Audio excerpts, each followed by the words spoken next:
Aunty आपने तो पहले ही रोज़ा खोला, अभी तो रोज़ा भी नहीं खुला आंटी। अभी नहीं खोला? हाय लहसुन मुझसे क्यों कहा? मैं नहीं भी तो रिस्पेक्ट होती है। अब इससे तो ना तुम्हें मिलेगा। हुसैन कह रहा था आंटी की रोज़ा खुशाई कर देते हैं ना, आंटी एक रोज़ा रखें।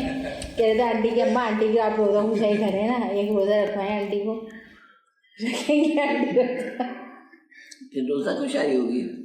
हुसैन कह रहा था, पिछले साल भी बोल रहा था, अभी भी कह रहा था अम्मा आप सब काम कर सकती हैं, आंटी की रोज़ा खुशाई कर दें, आंटी एक रोज़ा रखें ना, आंटी वैसे इतना कम खाती हैं, रख सकती हैं ना।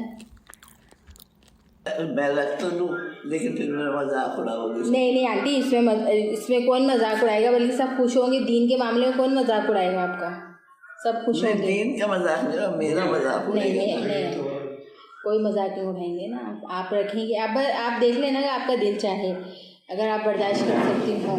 सही है, हो गई आंटी, अजान हो गई, रोज़ा खोलने हैं ना, ये ले रोज़ा खोल। अब अजान की कुछ आवाज़ आई। आप खुला है रोज़ा, आपने पहले तुमने ज़बरदस्ती खुलवाया ना।